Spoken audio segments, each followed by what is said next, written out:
Welcome to smart English lab. Smart English ল্যাবে তোমাদের সকলকে স্বাগত জানাচ্ছি। আজকে আমরা খুব ইন্টারেস্টিং একটা ক্লাস করব। সেই ক্লাসটা হচ্ছে আমরা দৈনন্দিন কাজে কিছু ভার্ব যে বাংলাগুলো দেখতে পাই, সেগুলো আমরা মাঝে মাঝে বাংলা বাক্যেও দেখার পর ইংলিশে ট্রান্সলেট করতে গেলে আমাদের কনফিউশন চলে আসে যে এই ক্রিয়াটার অ্যাকচুয়াল ভার্ব কোনটা হবে। কি বলতে চাচ্ছি, দেখো, আমরা খাওয়া নিয়ে বিভিন্ন রকম আমরা ভার্ব দেখতে পাই, মানে খাওয়ার বিভিন্ন রকম সেন্স আমরা বিভিন্ন বাক্যে দেখতে পাই। যেমন আমি বকা খেয়েছি, সে আহ, ভাত খেয়েছে, তারা জল খেয়েছে, এরকম কথা বলা থাকে। তো যখন এরকম খাওয়া কথা থাকবে, খাওয়া দিয়ে যখন কোনো ক্রিয়া ব্যবহার হবে, তখন খাওয়ার কিন্তু বলতে সবসময় ইট বোঝায় না।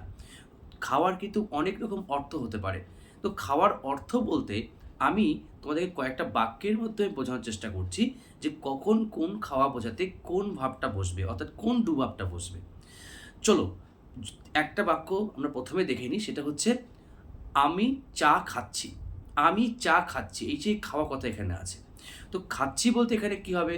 আই অ্যাম ইটিং টি। একদম ভুল। আই অ্যাম ইটিং টি এটা একদম ভুল, কারণ চা একটা তরল পানীয়, আর তরল পানীয় কিন্তু কখনোই ইট করা যায় না। তাহলে কি করতে হবে? তাহলে কি ড্রিঙ্কিং হবে? না, এখানে ড্রিঙ্কিংও আমরা ব্যবহার করব না। অর্থাৎ আই অ্যাম ড্রিঙ্কিং টি এই কথাটিও কিন্তু সঠিক নয়। সঠিকটি হলো আই অ্যাম টেকিং বা having tea. I am taking বা হ্যাভিং, এই টেক বা হ্যাভের ব্যবহার করতে হবে। যে কোনো তরল পদার্থের ক্ষেত্রে টেক বা হ্যাভের ইউজ করতে হবে পান করা অর্থে, মনে থাকবে। এবার যদি আমরা জল পান করি, সেক্ষেত্রে আমরা কি করব? মনে করি জল খাচ্ছি, আমি জল খাচ্ছি বা সে জল খাচ্ছে, এরকম কথা। জল খাওয়ার ক্ষেত্রে কি হবে? জল খাওয়ার ক্ষেত্রে তখন কিন্তু টেক বা হ্যাভ ব্যবহার করব না। আমরা কি করব? আমরা ড্রিঙ্কিং করব বা ড্রিঙ্ক শব্দটাকে ব্যবহার করব। I am drinking water, he is drinking water, এইভাবে কিন্তু আমরা বলার চেষ্টা করব। তাহলে মনে থাকবে জিনিসটা কি? যখন আমরা খাওয়া বোঝাবে, কোনো কিছু খাওয়া বোঝাবে, সে যদি তরল জিনিস হয়, যে কোনো তরলের ক্ষেত্রে হবে হচ্ছে টেক বা হ্যাভ, আর জলের ক্ষেত্রে হবে সেটা ড্রিঙ্ক। এবার যদি শক্ত জিনিস কোনো কিছু হয়, শক্ত যেমন বলতে কেমন বোঝায়? ভাত খাওয়ার ক্ষেত্রে কী হবে? ভাতের ক্ষেত্রে হবে ইট ব্যবহার করব আমরা। তবে মিল যদি থাকে, মিল বা যে কোনো খাবার বোঝায়, যেমন হচ্ছে আমি সকালবেলা খাই ব্রেকফাস্ট, বা দুপুরবেলা লাঞ্চ, বা যেটাকে আমরা ব্যবহার করি, বা ডিনার যে ব্যবহার করি, এই শব্দগুলো যখন থাকবে তখন ব্রেকফাস্ট, লাঞ্চ বা ডিনার, এই শব্দগুলো যখন একটা বাক্যে থাকবে, আমরা কিন্তু সেখানে কোনো ইটের ব্যবহার করব না। আমরা কিন্তু অবশ্যই টেক বা হ্যাভের ব্যবহার করব, কারণ খাবার গ্রহণ করার ক্ষেত্রে টেক বা হ্যাভ হবে। তো ইটটা কখন হবে? পার্টিকুলার যখন খাদ্যের নাম উল্লেখ থাকবে, সেইটা যখন আমরা চিবিয়ে খাবো, যেটা আমরা ভাতের কথা বললাম, এটা কিন্তু আমরা ইট হবে। এবার যদি বলা হয় যে কেউ আহ, বাবুল কাম খাচ্ছে বা সামথিং এই ধরনের, যেটা অনেকক্ষণ ধরে আমাদের মধ্যে মুখের মধ্যে আমরা রাখি, তো সেইগুলোর ক্ষেত্রে চিউ শব্দ ব্যবহার করতে হবে। সেই খাওয়া বলতে চিউ, CHEW। তারপর আমি বাবুল কাম খাচ্ছি বা আমি কোনো এরকম জাতীয় কোনো খাবার খাচ্ছি, তাহলে আই অ্যাম চিউইং সেই শব্দটা, চিউইং গাম বা অন্য কোনো যে ওয়ার্ডটা থাকবে সেটা আমরা ব্যবহার করব। তাহলে খাওয়া বোঝাতে কিন্তু এই বাক্যগুলো কিন্তু আমাদেরকে মনে রাখতে হবে। এবার খাওয়া বোঝাতে আরও একটা কথা আছে। কেমন খাওয়া? যেমন হচ্ছে আমি হাওয়া খাচ্ছি। তো হাওয়া খাওয়া বলতে, হাওয়া তো কখনো খাওয়া যায় না, হাওয়াটাকে কী করে ফিল করতে হয়। তাহলে I feel air, I feel অমুক কিছু, এরকম একটা বোঝাবে। অর্থাৎ যেটা খাওয়াটা সবসময়, যে খাওয়া বলতে ইটের যে সেন্সটা আমরা নিয়ে আসি, এই ইট সেন্সটা কিন্তু আমরা নেব না। আবার কোন সময় দেখা যাচ্ছে যে সে মার কাছ থেকে বকুনি খেয়েছে, মার কাছ থেকে বকুনি খেয়েছে বা বকা খেয়েছে। তো এই খাওয়ার ক্ষেত্রে কী হবে? তো এই খাবার কিন্তু, এই বকা খাওয়ার ইংরেজি হচ্ছে কিন্তু রিবুক বা স্কল্ড। ঠিক আছে, রিবুক বা স্কল্ড, এইটা কিন্তু আমরা ব্যবহার করব। আমরা কিন্তু এখানে কোনো টেক বা হ্যাভ পাই কোনো ব্যবহার করব না, বা ইটও ব্যবহার করব না। তো খাওয়ার এই ব্যবহারগুলো তোমাদের কিন্তু বাড়িতে প্র্যাকটিস করতে হবে, তাহলে কিন্তু ট্রান্সলেশনের ক্ষেত্রে এই ধরনের বাক্য যখন আসবে, তোমাদের কিন্তু করতে সুবিধা হবে, সেন্সটা ধরতে পারবে। এবার আমরা খাওয়ার পরিবর্তে, খাওয়ার যে ওয়ার্ডটা বললাম, এছাড়া আরও কিছু ওয়ার্ড আমরা দেখে নিই। নেক্সট যে টপিকটা আমাদের খুব গুরুত্বপূর্ণ, সেটা হচ্ছে দেওয়া। খুব ইম্পর্টেন্ট ট্রান্সলেশনের ক্ষেত্রে দেওয়া এই ক্রিয়াটা প্রায় আমরা দেখতে পাই। এই দেওয়া নিয়ে আমি কয়েকটা বিষয় তোমাদেরকে বোঝাবো, কয়েকটা পয়েন্ট তোমরা কিন্তু মনে রাখার চেষ্টা করবে যে কত রকম দেওয়া বেসিক্যালি আমাদের ব্যবহার করতে হয়। তো ১ নম্বর দেওয়া হচ্ছে কাউকে কোনো কিছু উপহার দেওয়া।